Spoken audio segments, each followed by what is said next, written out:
Good morning વિદ્યાર્થી મિત્રો, આપણે સપુષ્પ વનસ્પતિઓમાં લિંગી પ્રજનન વિશે અભ્યાસ કરી રહ્યા છીએ.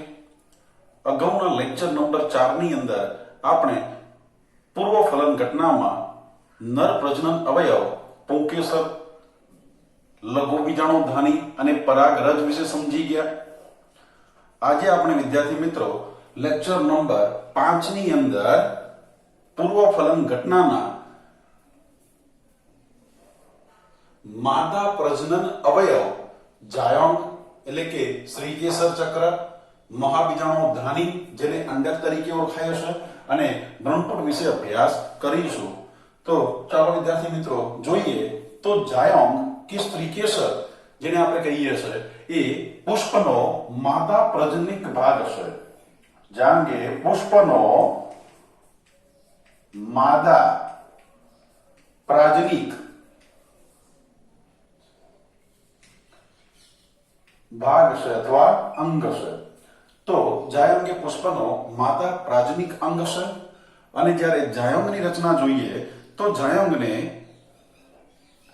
આપણે એને પ્રકારમાં પાડીએ તો શ્રીકેસર જે બે પ્રકારે પડે છે. જો એક જ શ્રીકેસર આવેલું હોય તો એને એક શ્રીકેસરી કહેશે, શ્રીકેસરી. જો એક કરતા વધારે શ્રીકેસરો પુષ્પમાં આવેલા હોય તો તેને બહુશ્રીકેસરી તરીકે ઓળખાય છે. બહુશ્રીકેસરી. એક શ્રીકેસરીનો મીનિંગ થાય કે એક જ શ્રીકેસર. એની સંખ્યા કેટલી હોય છે વિદ્યાર્થી મિત્રો? એક જ સંખ્યા શ્રીકેસર આવેલું હોય, એક જ સંખ્યા શ્રીકેસરની આવેલી હોય તો આપણે એક શ્રીકેસરી કહીશું. જ્યાં વધારે શ્રીકેસરો ની સંખ્યા આવેલી હોય તો એને આપણે બહુશ્રીકેસરી તરીકે ઓળખીએ છીએ. એટલે કે વધુ શ્રીકેસરની સંખ્યા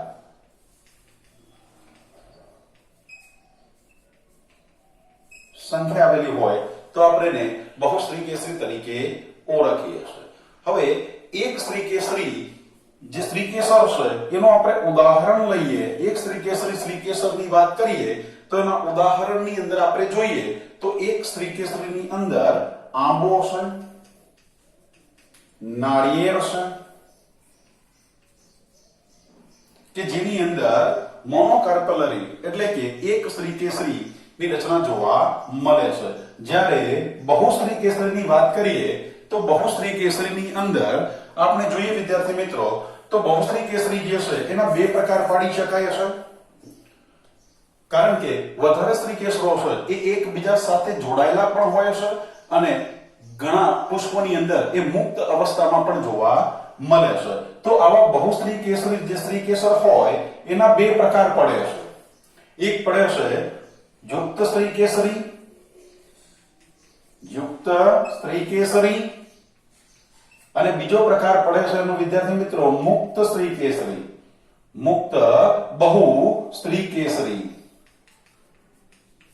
એટલે કે બહુશ્રીકેસરીનો એક પ્રકાર પડે યુક્ત બહુશ્રીકેસરી અને બીજો પ્રકાર પડે છે મુક્ત બહુશ્રીકેસરી. હવે યુક્ત બહુશ્રીકેસરી તો જેની અંદર બધા શ્રીકેસરો એકબીજા સાથે જોડાયેલા હોય છે જેને આપણે યુક્ત શ્રીકેસરી તરીકે ઓળખીએ છીએ. અને એનું ઉદાહરણ જો આપણે વિદ્યાર્થી મિત્રો લઈએ તો યુક્ત શ્રીકેસરીનું ઉદાહરણ છે જાસૂદ,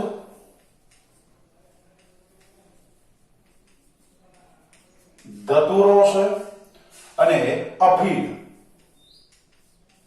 એટલે આપણે કહીએ પાપાવર કે જે યુક્ત શ્રીકેસરીનું ઉદાહરણ છે. આપણી બુકની અંદર યુક્ત શ્રીકેસરીનું ઉદાહરણ તરીકે અફીણ આપેલું છે, એની આકૃતિ આપેલી છે.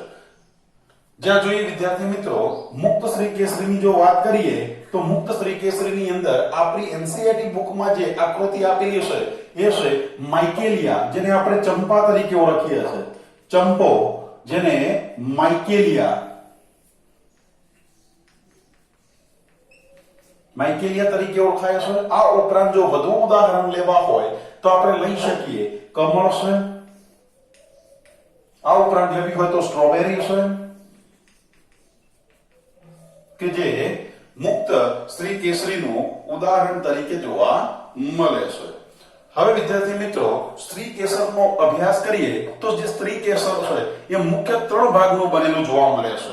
સ્ત્રી કેસરની રચના જોઈએ તો સ્ત્રી કેસર એ મુખ્ય 3 ભાગનું બનેલું છે. ચલો એના આકૃતિ દ્વારા આપણે સમજીએ.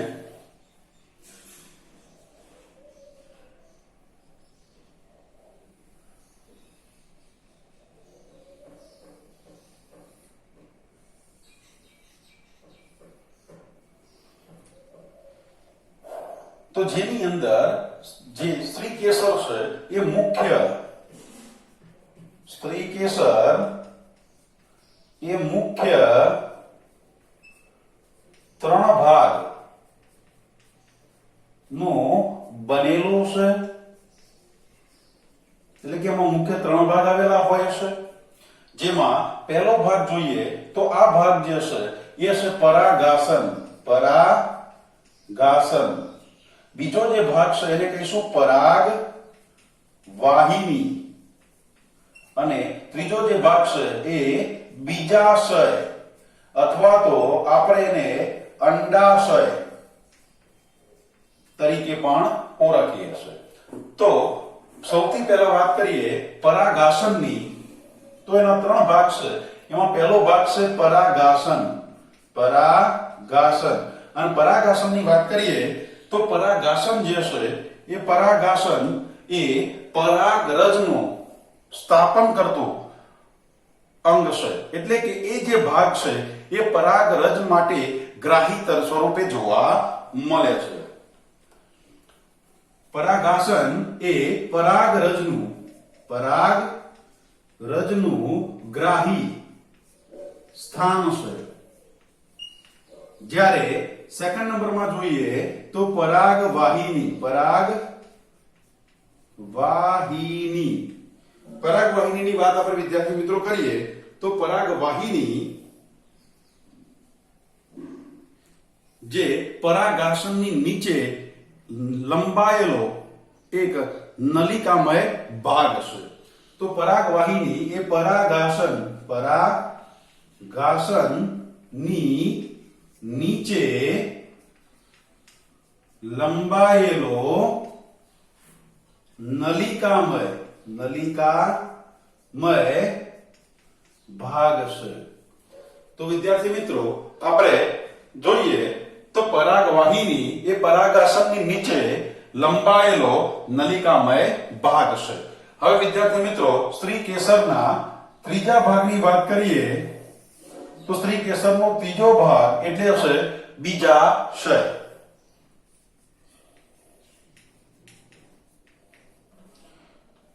બીજાશયની વાત કરીએ વિદ્યાર્થી મિત્રો તો જાયંગ એટલે કે સ્ત્રી કેસરનો તલસ્થ ભાગ છે.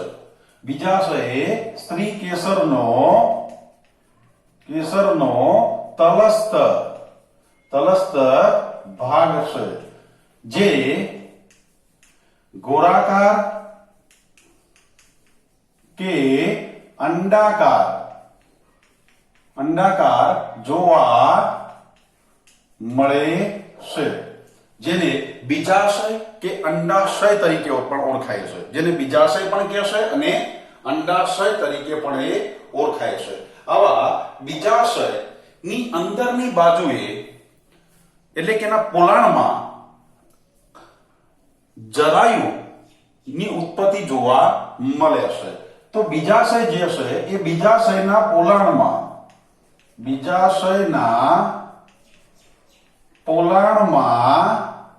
એટલે કે એનો જે કોટર છે એ બીજાશય ના કોટરમાં, કારણ કે બીજાશય એ ગોળાકાર કે અંડાકાર છે અને અંદરથી પોલો ભાગ છે.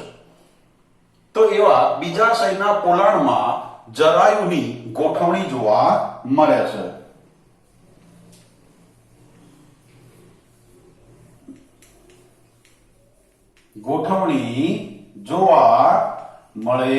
છે. અને જરાયુની વ્યાખ્યા અને એના પ્રકારો વિદ્યાર્થી મિત્રો આપણે ધોરણ 11 ની અંદર ભણી ચૂક્યા છીએ. તો વિદ્યાર્થી મિત્રો હવે જોઈએ આગળ તો બીજાશયના પોલાણમાં જરાયુની ગોઠવણી જોવા મળે છે અને સાથે સાથે મેં કીધું એ પ્રમાણે ધોરણ 11 ની અંદર આપણે જરાયુ વિન્યાસ વિશે અભ્યાસ કરી ચૂક્યા છે, જેમાં એની વ્યાખ્યા પણ આપણે વ્યાખ્યાયિત કરી હતી અને એ જરાયુ વિન્યાસના જે પ્રકારો છે એ પણ આપણે અભ્યાસ કરી ચૂક્યા છે. હવે જોઈએ વિદ્યાર્થી મિત્રો તો આવો જે બીજાશયના પોલાણમાં જરાયુ જોવા મળે છે એટલે કે આ બીજાશય છે તો બીજાશયના પોલાણમાં આ જરાયુ છે. તો આવા જરાયુ ઉપરથી અંડકની ગોઠવણી જોવા મળે છે.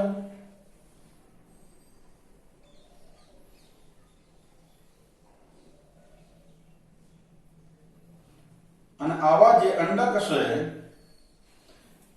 તો અહીંયા બીજાશયના પોલાણમાં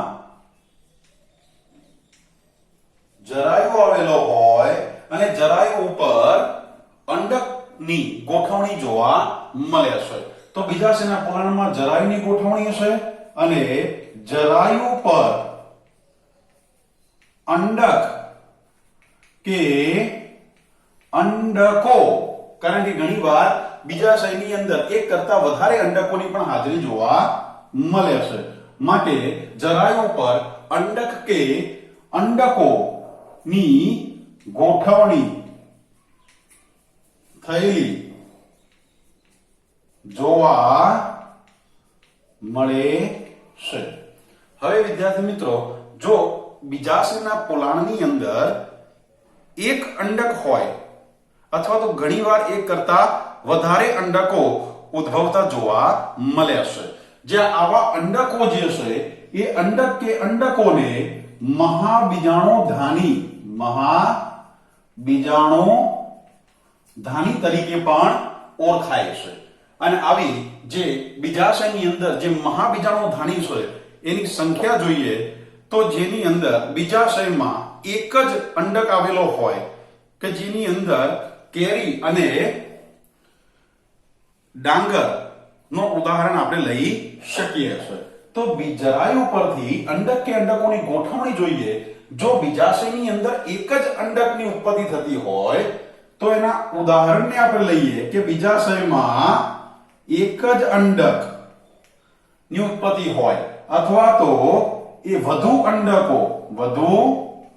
અંડકોની ઉત્પત્તિ હોય તો એક અંડકની ઉત્પત્તિનું ઉદાહરણ આપણે લઈએ તો ઘઉં છે, ડાંગર છે અને કેરી, જેના ઉદાહરણ છે કે બીજાશયની અંદર એક જ અંડક ઉત્પન્ન થયેલો જોવા મળે છે.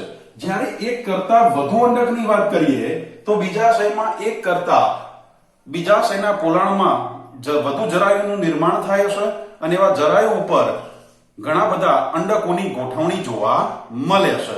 અને જેનું આપણે ઉદાહરણ લઈએ તો પપૈયું છે, તરબૂચ છે અને ઓર્કિડ કે જેની અંદર બીજાશયમાં એક કરતા વધારે અંડકોની ગોઠવણી જોવા મળે છે. તો હવે વિદ્યાર્થી મિત્રો હવે અંડક વિશે અભ્યાસ કરીએ તો અંડક એટલે મહાબીજાણુધાની તરીકે પણ ઓળખાય છે. તો ચાલો હવે આવૃત બીજધારીની અંદર જે લાક્ષણિક અંડક હોય તો લાક્ષણિક અંડકનો અભ્યાસ કરીએ.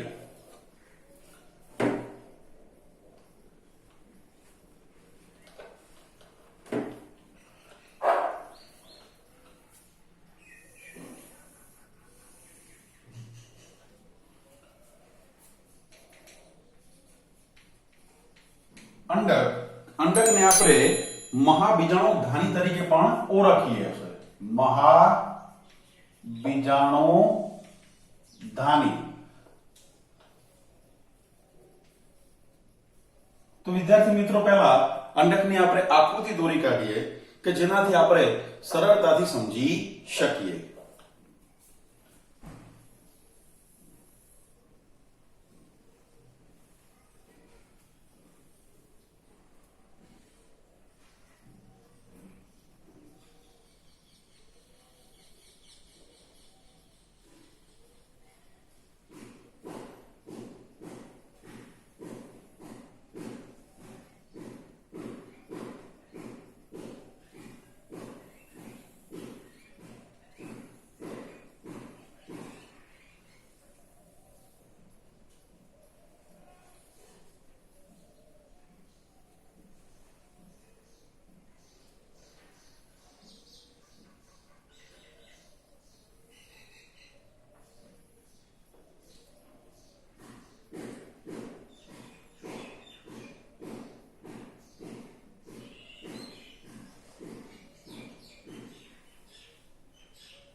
તો અહીંયા વિદ્યાર્થી મિત્રો જે અંડકની આપણે આકૃતિ દોરી છે એ ઉધ્વમુખી અંડક છે.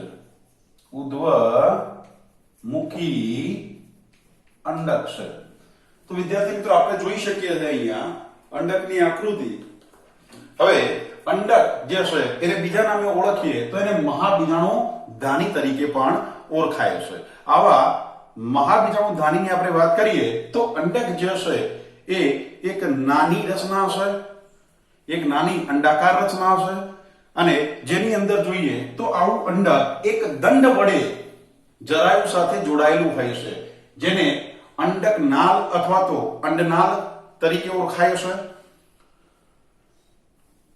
તો અહીંયા જોઈએ વિદ્યાર્થી મિત્રો તો સૌથી પહેલા જોઈએ તો શું કહેશે કે અંડક એક નાનું ગોળાકાર ભાગ છે. અંડક કેવો છે?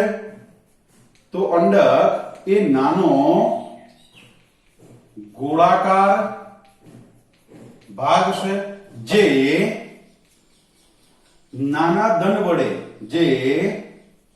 વડે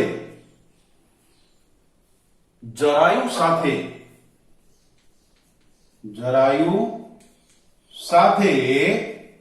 જોડાયેલો હોય છે અને એ જોડાયેલા ભાગને આપણે અંડ નાળ કે અંડક દંડ તરીકે ઓળખીએ છીએ. જોડાયેલો હોય છે જેને અંડનાળ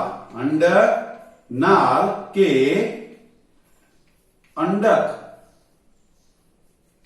દંડ તરીકે ઓળખીએ છીએ. વિદ્યાર્થી મિત્રો યાદ રાખી લેજો, અંડક એક એવો ભાગ છે તો અંડક એક નાનો ગોળાકાર ભાગ છે જે અંડાકાર સ્વરૂપે હોય છે, જે એક દંડ વડે એક નાના દંડ વડે જરાયુ સાથે જોડાયેલો હોય છે અને એ જોડાણ વાળા ભાગને આપણે અંડનાળ કે અંડક દંડ તરીકે ઓળખીએ છીએ. અને આવો અંડક જે છે એ અંડકનો જે દેહ છે, અંડકનો દેહ એટલે આપણે જોઈએ અહીંયા તો ઉપરનો જે ભાગ છે એ અંડનાળનો છે અને અંડનાળથી એ જરાયુ સાથે આગળ જોડાયેલો હોય છે. જ્યારે અંડકના મુખ્ય દેહની આપણે વાત કરીએ તો એનો મુખ્ય દેહ છે એ મુખ્ય દેહ અંડનાળ સાથે બીજ કેન્દ્ર વડે જોડાયેલો જોવા મળે છે. તો આવો અંડના જે પ્રદેહ જે એટલે કે અંડક જે છે એ અંડકનો જે મુખ્ય દેહ જે દેહ છે એ મુખ્ય દેહ અંડનાળ સાથે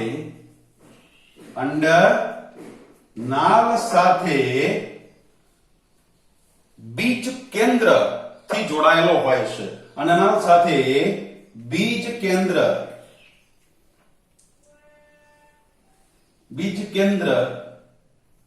થી જોડાયેલો હોય છે.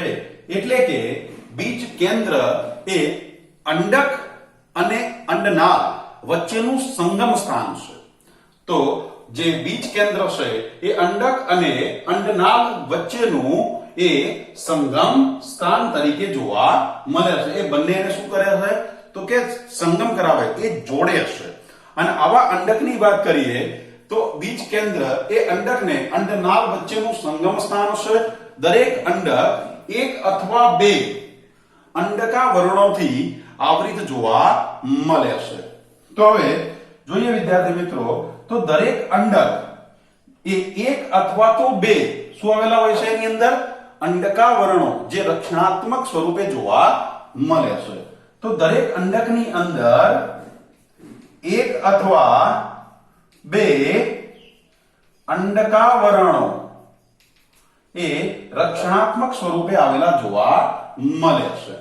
આ ઉપરાંત આ અંડકાવરણો જે છે એ અંદરની બાજુએ રહેલા જે પ્રદેહનો જે ભાગ છે એ પ્રદેહના ભાગને ચારે બાજુથી આવૃત સ્વરૂપે ગોઠવાયેલા હોય છે. પરંતુ જે ભાગેથી અંડકાવરણો એ પ્રદેહના ભાગને ઢાંકતા નથી ત્યાં એક નાના છિદ્ર જેવી રચના બને છે, જેને આપણે અંડક છિદ્ર તરીકે ઓળખીએ છીએ.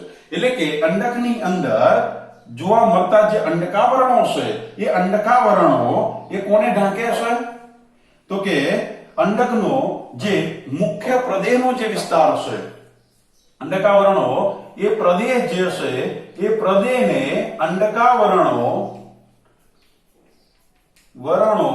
દ્વારા ઢંકાયેલો હોય છે અને જે ભાગે ઢંકાયેલો હોતો નથી એ ભાગને આપણે શું કહીએ છીએ તો અંડક છિદ્ર તરીકે ઓળખે છે. તો આપણે અહીંયા લખીએ અંડક છિદ્ર. તો આવો અંડક છિદ્ર જે છે એ અંડક છિદ્રનો ભાગ એ અંડકાવરણો દ્વારા ઢંકાયેલો હોતો નથી. જે અંડકાવરણ દ્વારા ઢંકાયેલો હોતો નથી.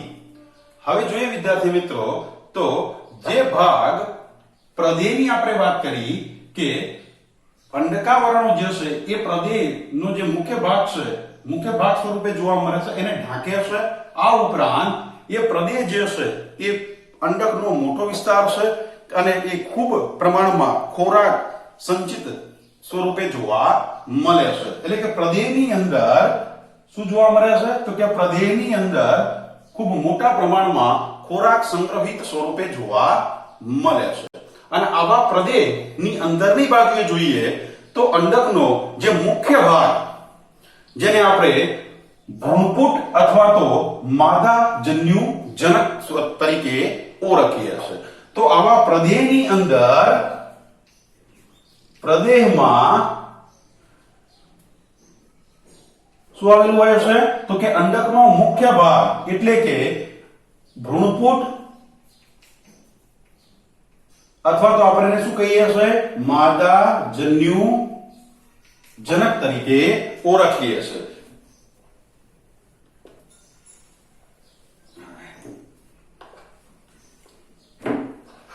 તો પ્રદેહમાં એક મુખ્ય ભાગ જેને આપણે ભ્રૂણપુટ અથવા તો માદાજન્યુ જનક તરીકે ઓળખીએ છીએ, જે એની અંદર આવેલો જોવા મળે છે.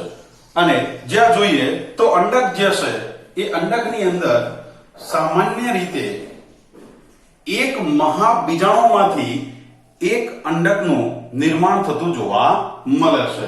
મોટા ભાગે અંડકની અંદર જોઈએ તો મોટા ભાગે જે અંડક છે એ અંડકની અંદર એક મહાબીજાણુમાંથી અંડકની અંદર એક મહાબીજાણુમાંથી એક ભ્રૂણપુટ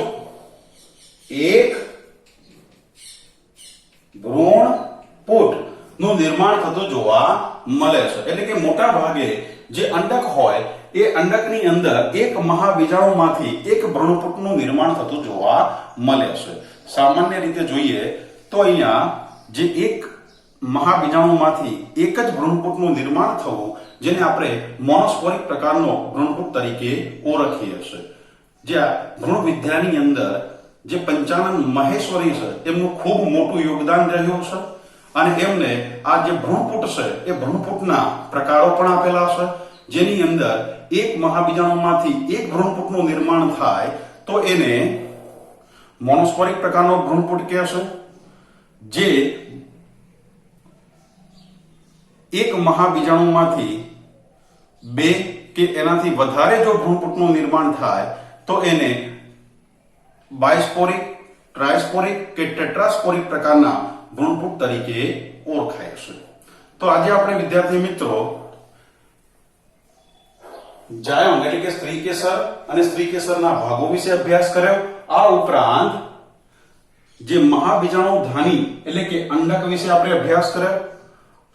તો આ બંને ટોપિક ની અંદર આપણે બરાબર જોઈ લેવાનું છે, કારણ કે અહીંયા કેટલાક ઉદાહરણો પણ આપેલા છે જે પરીક્ષાની અંદર એમસીક્યુ સ્વરૂપે પૂછાઈ શકે છે.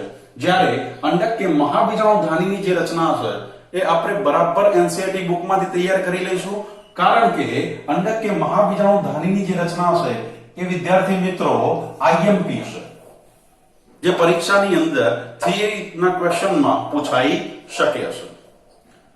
તો વિદ્યાર્થી મિત્રો આજનું જે લેક્ચર છે એ અહીંયા સુધી રાખીએ છીએ. ફરી મળીશું અને લેક્ચર નંબર 6 ની અંદર આપણે ભ્રૂણપુટ વિશે વધુ અભ્યાસ કરીશું. એટલે કે મહાબીજાણુ જનન અને માદાજન્યુ જનક અવસ્થાની જે રચના છે એના વિશે અભ્યાસ કરીશું. આટલા સુધી રાખીએ. ફરી મળીશું. અસ્તુ.